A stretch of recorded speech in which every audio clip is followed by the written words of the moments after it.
When we talk about inexpensive everyday watches, Citizen is one of those brands that has a great offering, but for some reason is sometimes overlooked. So when it was time to choose a new watch to review, I thought, well, I should do something about Citizen. So here we go.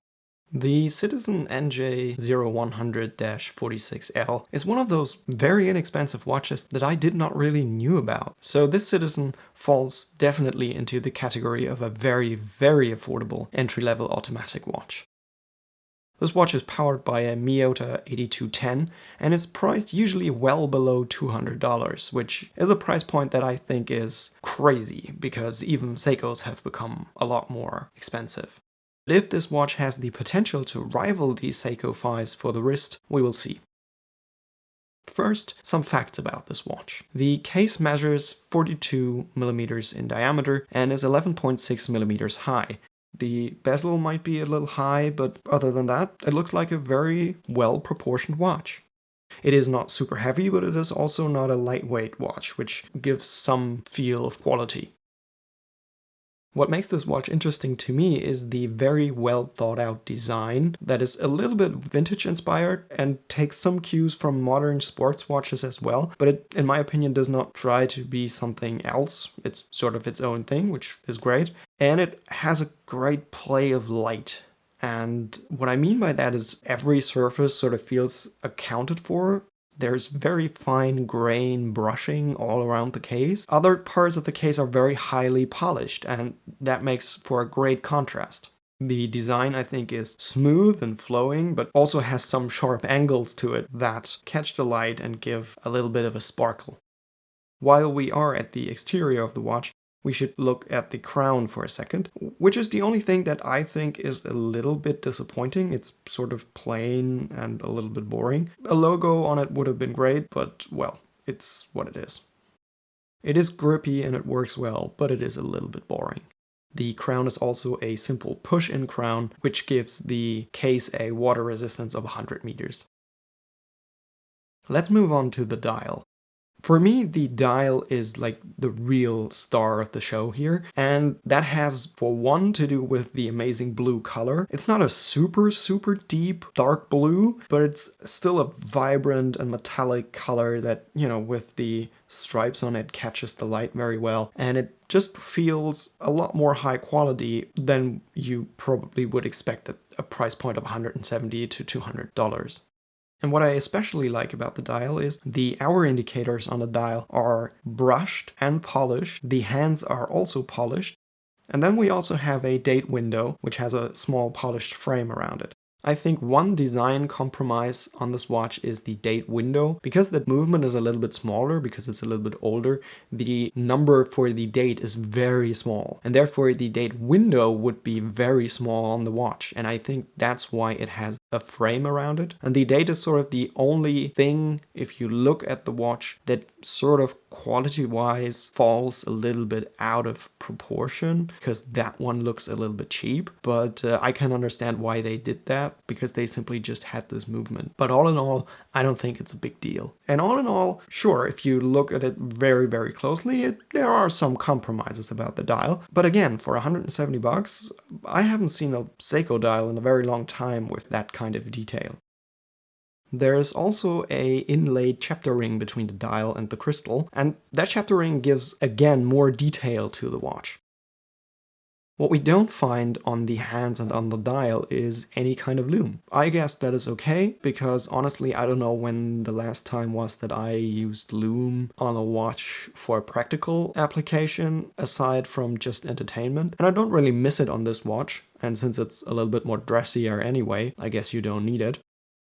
The strap on the watch is a calf leather strap that's made to look like a crocodile strap or an alligator strap. In my opinion, it looks kind of cheap and it feels kind of cheap in the beginning, and it sort of diminishes the rest of the quality of the watch, and I would lose it for something with more detail or something that is not as glossy. A matte black probably would be cool. The lug width is 22mm, which is too much for me, but the watch in general is a 42mm watch, so 22mm is kind of appropriate, I think. And I'm actually surprised the watch wears very, very well, even on my wrist, where I would have thought that the watch is just simply too big. But I've been wearing it for 2 days now, or for 3 days in fact, and it's very comfortable, even though I usually would not buy it because it's too big for my wrist.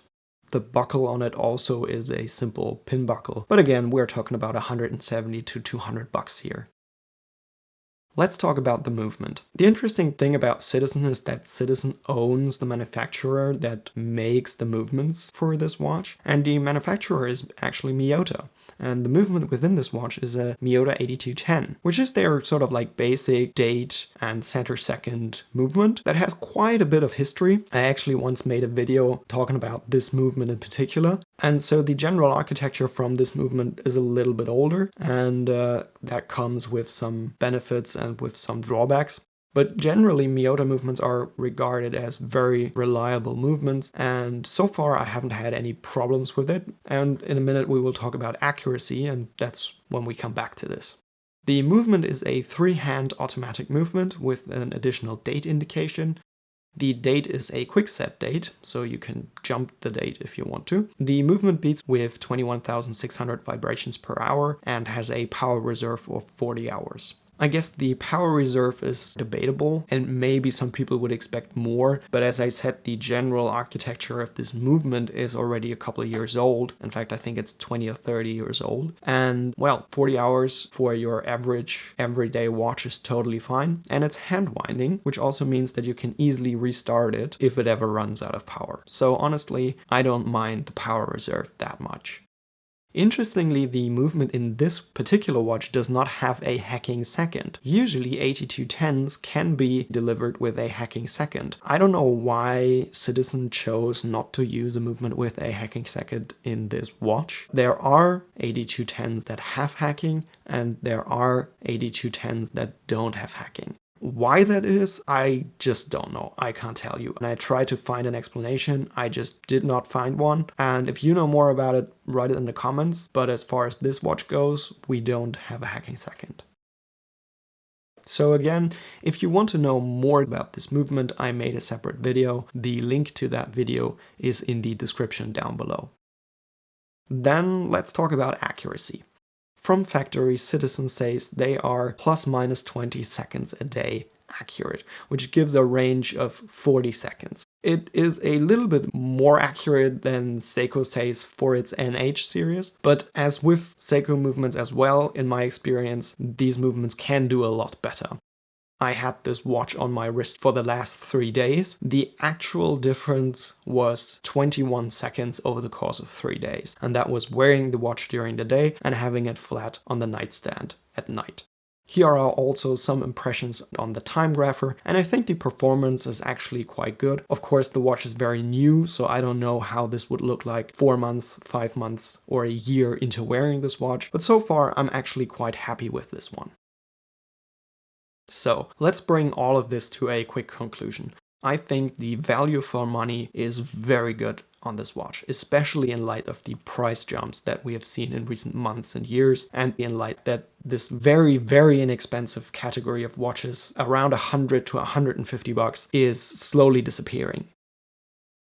In my opinion, this watch is a very good watch for a beginner who wants to get into automatic and mechanical watches, or it is a great watch as a gift. It's something you have to like in terms of taste, but well, it's 150 bucks. It's not that much of an expense. For a beginner, a transparent case back would probably also be nice on this watch, but I can totally understand that that would make the watch more expensive and probably would also increase the height of this case and therefore the height of the watch, and would maybe even throw off the proportions. They are a little bit hard to find on the internet, but if you do a little bit of searching, you probably find one of these. I'm actually quite positively surprised about this watch, and I hope you have discovered a new watch as well. And yeah, I hope this was an interesting video for you, and I hope to see you in the next video.